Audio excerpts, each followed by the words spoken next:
지난 시간 우리는 우리 안에 믿음이 어떻게 발생되는가에 대해서 배웠습니다. 믿음은 사람이 스스로 만들어내는 것인가요? 그렇지 않죠. 사람의 굳은 의지, 결심, 노력으로 도무지 발생되지 않습니다. 때때로 우리는 우리 안에서 경험되는 드라마틱한 감정, 카타르시스를 믿음으로 착각할 수는 있겠지만, 물론 믿음 가운데 하나님이 그런 마음을 부어주실 수도 있지만 그것 자체가 믿음은 아니다. 믿음은 우리를 향하고 있는 것이 아니라 오직 하나님을 향하는 것입니다. 믿음의 대상은 오직 하나님이라는 것이죠. 그 믿음은 어디로부터 온다라고 말씀드렸죠? 오직 성령 하나님으로부터 옵니다. 그리고 성령 하나님께서는 그 믿음을 어떻게 발생시킨다고 말씀드렸습니까? 복음으로부터 발생시킨다 말씀드렸어요. 그러면 그 복음은 우리에게 어떻게 전달되지요? 복음의 강설이라고 불리우는 설교, 말씀의 전달을 통해 우리에게 전달된다는 것입니다. 믿음은 들음으로부터 나오는 것이라고 성경은 분명 말씀합니다. 구조 자체를 하나님이 그렇게 만드셨습니다. 말씀을 묵상한다라는 말도요, 사실 우리가 생각하기에 잠잠히 마음속으로 생각하는 것이라고 생각하는데 원래 원어로는 소리내어 읊조리다 이렇게 되어 있습니다. 소리를 내는 거예요. 그러면 그 읊조림의 소리가 어디로 들어가요? 귀로 들어가서 우리의 마음을 울리는 것입니다. 그것이 성경에서 말하는 묵상이에요. 그러므로 우리는 하나님의 복음의 말씀을 가까이 하되 특별히 귀로 듣기를 힘써야 되는 것입니다. 소리내서 읽는 것을 추천드려요. 성경에서 소리를 혼자 읽으실 때도 소리내서 읽으면 훨씬 더 잘 들어옵니다. 그것도 잘 안 되신다, 새벽 예배에 나오시길 바랍니다. 새벽에 저희 통독을 하는데요, 제가 설교를 준비할 때 자세히 성경을 볼 때 보지 못했던 것, 혹은 마음으로 묵상하면서 보지 못했던 것을 통독 때 보게 되는 것들이 참 많아요. 그래서 제가 성경 통독 끝나고 강대상에서 핸드폰으로 막 뭘 한다, 인터넷 검색하는 게 아니고 축구 몇 대 몇으로 졌나 그거 보는 게 아니고 그때 주신 하나님의 은혜를 바로 적는 겁니다. 그게 설교나 이런 거에 굉장히 도움이 많이 되거든요. 통독과 소리내어 읊조리는 것을 많이 하시기를 권면드립니다. 자, 오늘은 그러면 그렇게 발생되고 전달된 믿음이 우리 안에 어떻게 자라나는지에 대해서 잠시 살펴보겠습니다. 이것을 믿음의 강화, 믿음의 증진이라고 부릅니다. 오전 예배 때도 이거 하지 않았나요? 공교롭게도 그렇습니다. 제가 일부러 그렇게 짠 게 아니에요. 창세기는 창세기대로 나가고 있고 하이델베르크는 하이델베르크대로 나가고 있는데 이렇게 진도가 딱 맞는 겁니다. 이런 적이 꽤 있어요. 저는 이럴 때 하나님이 우리에게 말씀하기를 원하신다라고 믿습니다. 그렇게 받아요. 여러분도 그렇게 하나님이 우리의 믿음의 증진을 원하시는구나 라고 생각하시면 좋겠습니다. 하나님은 믿음을 주신 뒤에 알아서 잘 믿어보라고 마치 시험을 하듯이 뒷짐지고 서 계신 분이 아니십니다. 오늘 아브라함의 모습을 보아서 우리는 잘 알고 있죠. 인간의 믿음이라는 게 참 나약합니다. 믿는데 믿지 못해요. 엎드렸는데 웃고 딴 생각을 하는 것이 아브라함과 우리의 모습입니다. 약속을 듣고도 금세 의심하고 오늘 이렇게 은혜 받고 돌아가도 금세 넘어지는, 아니요 주차장을 나가서 차도로 나가면서부터, 오늘 제가 예를 들었죠? 운전하면서 화날 때 있어요 없어요? 있습니다. 죽겠네 하지 말고 어떻게 하라고요? 살겠네. 근데 그거보다 더 좋은 거 있다고 말씀드렸죠? 죽게 있네. 아유 힘들어 죽게 있네. 우리는 그렇게 연약합니다. 하나님께서는 우리의 연약함을 알고 계십니다. 그런 사람인 줄 몰랐는데 의외네 라고 말씀하지 않으세요. 그분은 그리고 놀라지 않으십니다. 진려하거나 또한 그것으로 인하여 버거워하지도 않으십니다. 하나님은 우리에게 믿음을 주실 뿐만 아니라 그 믿음이 자라게끔 하시기를 원하십니다. 하나님은 준비가 되어 있으세요. 하나님은 믿음을 증진시키시는 하나님이신 줄로 믿으시길 바랍니다. 그는 우리가 잘하는 것을 간절히 원하세요. 우리가 원하는 것보다 훨씬 더 하나님이 열망하십니다. 처음에는 단단한 것을 삼키지 못하고 엄마의 모유나 미음 같은 것만 먹겠죠. 이유식 같은 것만 먹을 거예요. 그것은 당연한 것입니다. 그러나 신앙의 연조가 쌓여갈수록, 시간이 갈수록 계속 그러는 것은 문제가 있죠. 점점 씹을 수 있게 되고 단단한 것을 삼키고 소화시킬 수 있어야 됩니다. 성장의 둔화는, 신앙의 성장의 둔화는 당연한 것이 아니라 하나님 보시기에 가슴 아픈 것입니다. 우리가 자라날 때 하나님이 기뻐하십니다. 우리가 아기들이 자랄 때 보면 이때의 모습이 사라지는 것 같아 마음이 서글프기도 하지만 그것을 이겨낼 수 있는 방법이 뭐예요? 내가 이전에 알지 못했던 새로운 애가 지금 내 앞에 또 생기죠. 말 못했던 아이가 말을 하기 시작합니다. 새로운 모습을 또 보기 때문에 그 그리움이 상쇄되고 기쁨으로 나아갈 수 있는 거예요. 우리가 성숙해져 갈 때, 믿음의 언어가 점점 넓어져 갈 때 하나님은 기뻐하십니다. 부모는요, 아이에게 말로만 사랑을 가르치지 않습니다. 안아주기도 하고 먹여주기도 하고 보여주고 만져주면서 그 사랑을 표현하고 성장을 도와요. 그렇게 할 때 아이는 부모로부터 사랑을 느끼죠. 하나님도 마찬가지입니다. 말씀으로 약속만 하신 것이 아니라 우리에게 그 말씀을 깨닫고 더 잘 익힐 수 있도록 다가오시고요, 더 쉽게 명확하게 그것을 가르쳐 주십니다. 확증시켜 주십니다. 보게 하시고 만지게 하시고 느끼게 하십니다. 맛보게 하십니다. 더 확연한 은혜를 베푸신다라는 거예요. 그래서 하나님이 우리에게 은혜를 주시는데 그 은혜 중 믿음을 자라게 하시는 방편으로 사용하는 것이 바로 오늘 우리가 다루는 성례인 것입니다. 그렇다면 성례는 무엇일까요? 하이델베르크 66문에 대한 답은 성례를 이렇게 정의합니다. 같이 읽습니다. 시작. 성례란 볼 수 있는 거룩한 표와 인인데 하나님에 의해 제정된 것입니다. 그 결과 하나님은 우리가 성례를 사용함으로써 복음의 약속을 보다 잘 이해하도록 하실 뿐만 아니라 우리를 보증하신다는 것입니다. 성례가 뭐라고요? 두 가지예요. 거룩한 표, 영어로 사인, 또한 인, 실, 이게 도장이기도 하지만 예전에 이렇게 편지 보면 뭐 녹여가지고 이렇게 찍죠. 봉인하죠. 못 열게. 그걸 말하는 겁니다. 그러니까 확정되어서 번복할 수 없다라는 뜻이에요. 다시 한번 복습해 볼까요? 표라는 것은 무슨 뜻이라고 했습니까? 표지판이라고 했어요. 무언가를 가리키고 나타내 보이는 겁니다. 표지판은 그 자체가 목적이 아니고 목적지를 가리키는데 의미가 있는 거예요. 그런 의미에서 성례는 표지판과 같습니다. 성례를 경험함으로 성례가 의미하는 참된 복음의 의미를, 예수 그리스도께서 하신 일을 조금 더 쉽게 느끼고 이해할 수 있도록 도와줍니다. 성례가 우리에게 주어지기 전 구약 성경에도 이런 표지판들이 참 많이 등장했죠. 창세기에 가죽옷, 무지개, 횃불 언약, 또 오늘 우리가 나눈 할례, 출애굽기에 가면 유월절, 이런 것들이 성경 전체로 보면 아주 풍성한 표식이 된다는 것을 알 수 있습니다.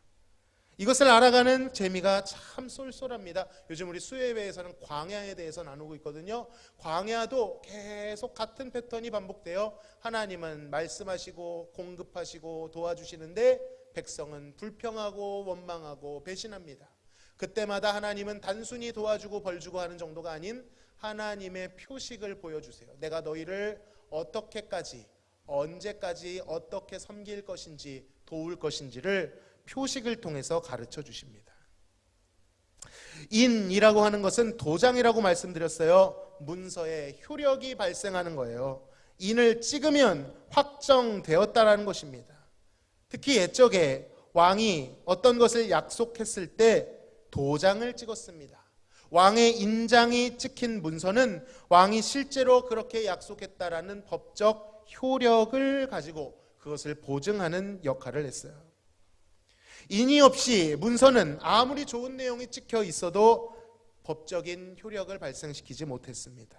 의심받게 되었어요. 그러나 인이 찍히는 순간 그 문서는 의심의 대상이 아니라 신뢰의 대상이 되는 것이죠.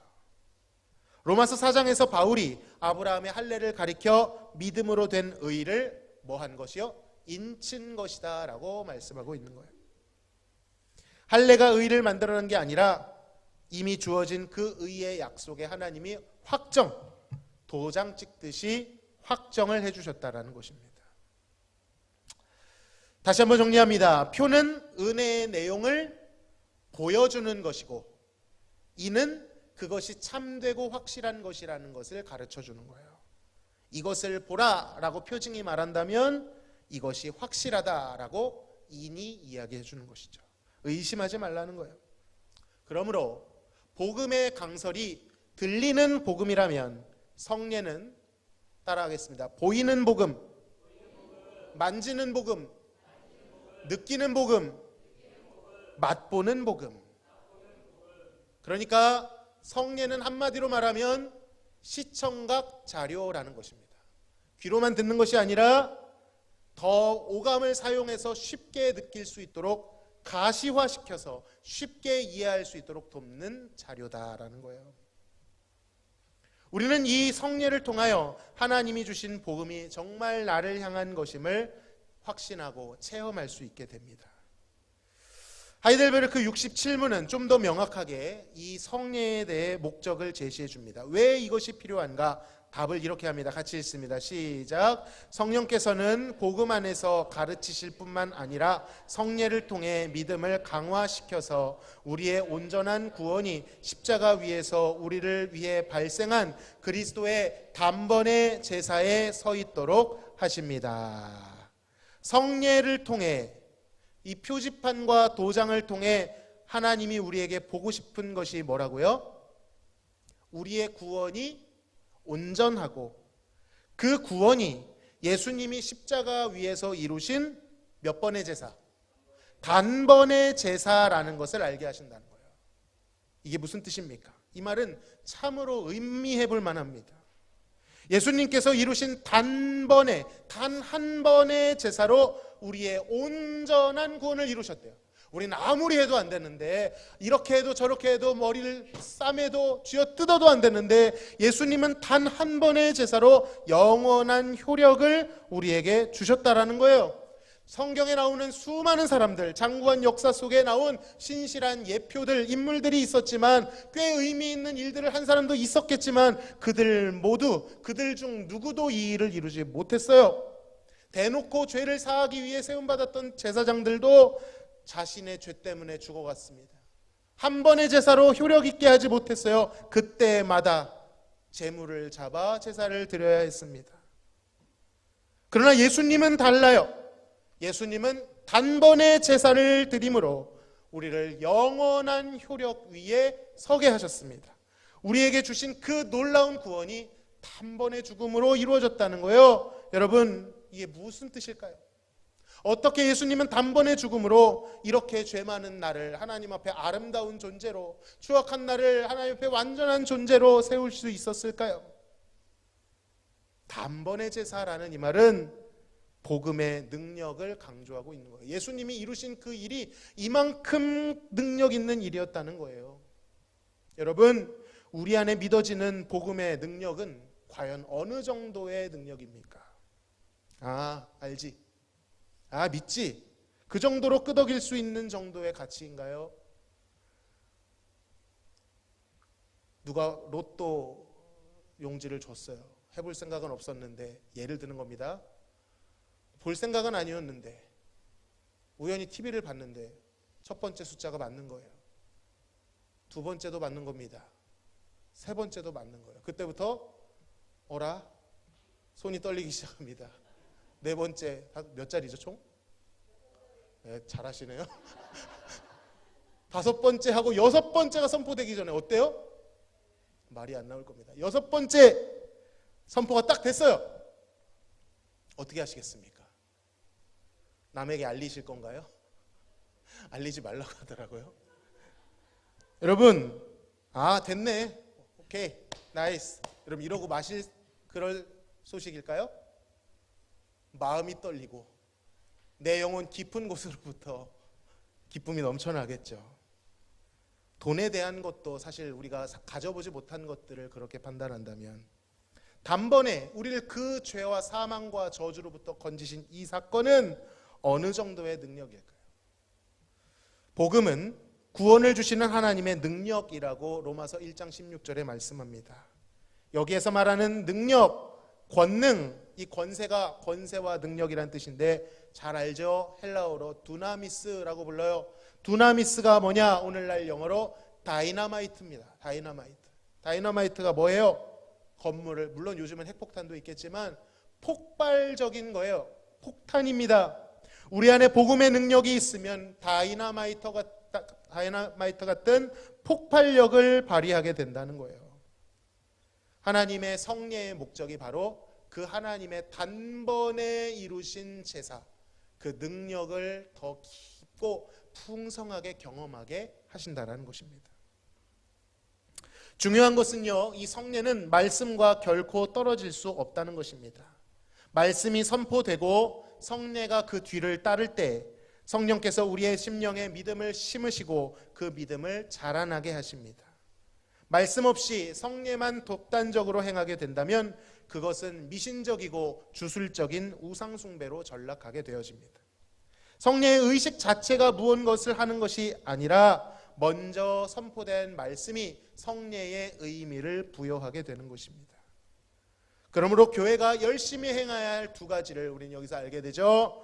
말씀을 중심에 두고 그 말씀이 가리키는 실체를 성례를 통해 풍성하게 구현해내고 확증하는 순서를 가져야 되는 것입니다.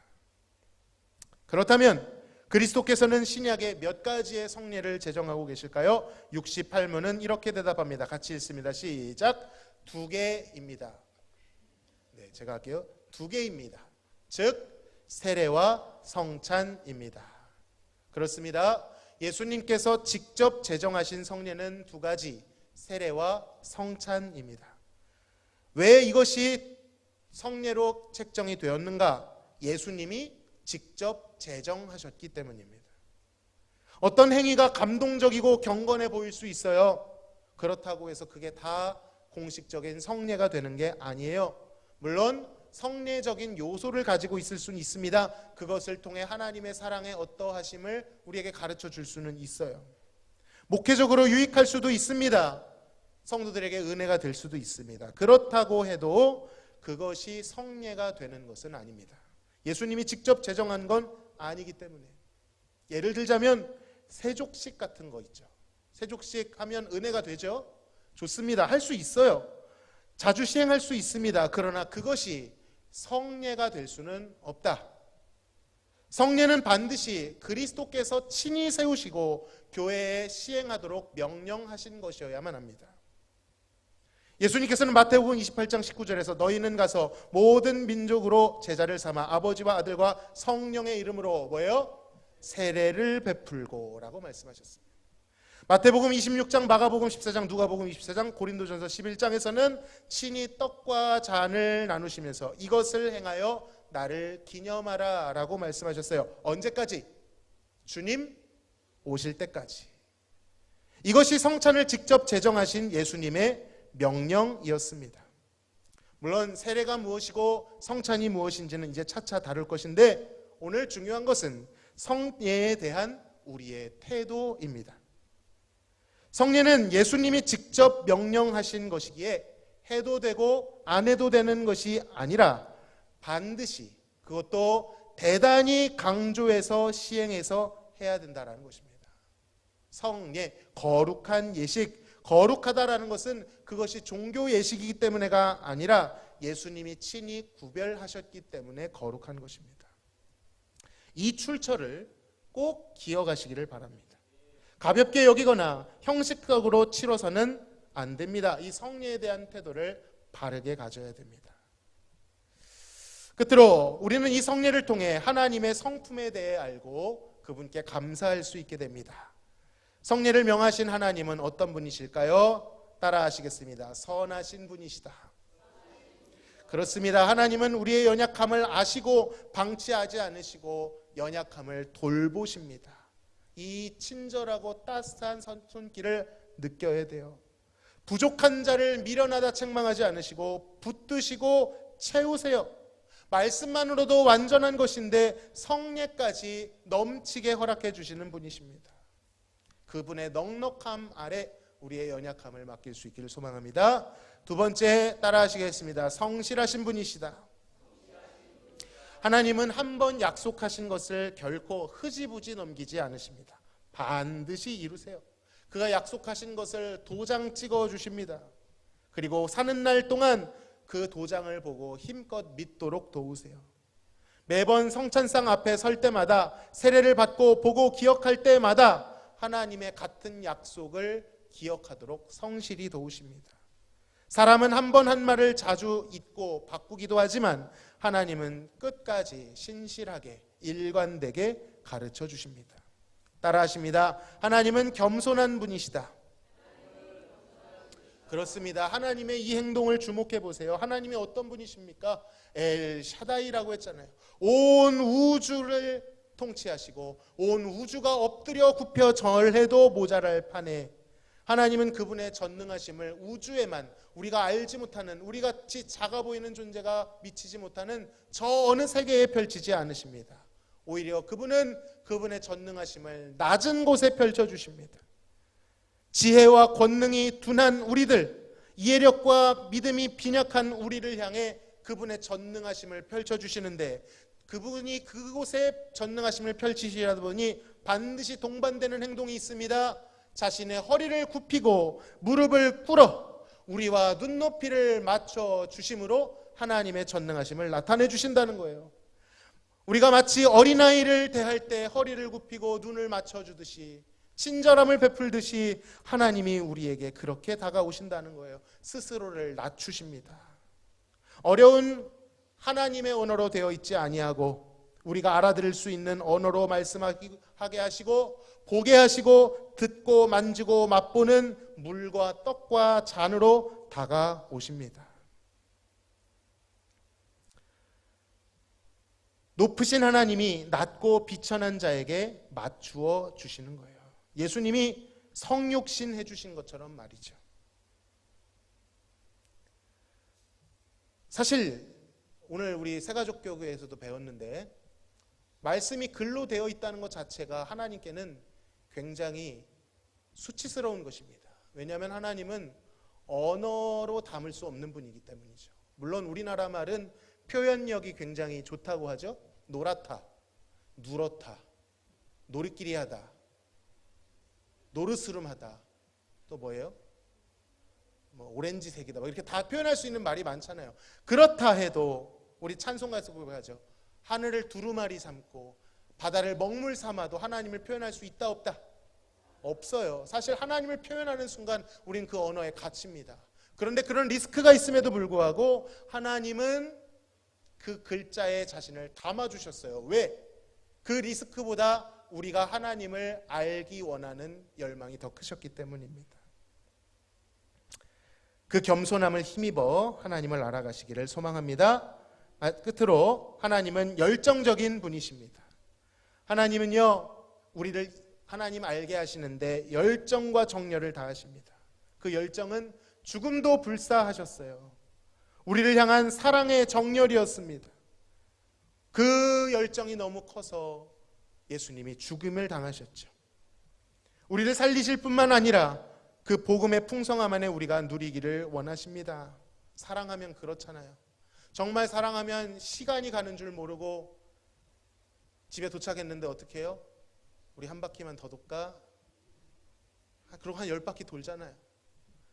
사랑은 열정적인 것입니다. 하나님은 우리를 열정적으로 사랑하세요. 그래서 자신을 알리기를 기뻐하시고 우리에게 그 사랑을 누리기를 원하십니다. 이러한 하나님의 성품을 힘입어야 됩니다. 그분의 선하심과 그분의 성실하심, 겸손하심, 열정적이심을 의지하여 우리가 먼 까마득한 곳에 계신 하나님께 도달해야 되는 것이 아니라 하나님이 우리를 도우시기 위해 주신 은혜의 방편들을 활용하여 그 하나님을 알아가실 수 있기를 소망합니다. 우리에게 주신 성례를 가볍게 여기고 형식적으로 대해서는 안 됩니다. 그것 자체가 주님을 모독하는 것입니다. 귀히 여기고 그것을 통해 반드시 영적 유익을 얻겠다라는 마음으로 성례를 배우고 실천해야 될 줄로 믿습니다. 아니, 얼마 전에 선행 배운다고 하지 않았어요? 예, 맞습니다. 그러나 선행을 먼저 다루지 않는 이유는 제가 그렇게 하는 게 아니라 진도가 그렇게 돼 있어요.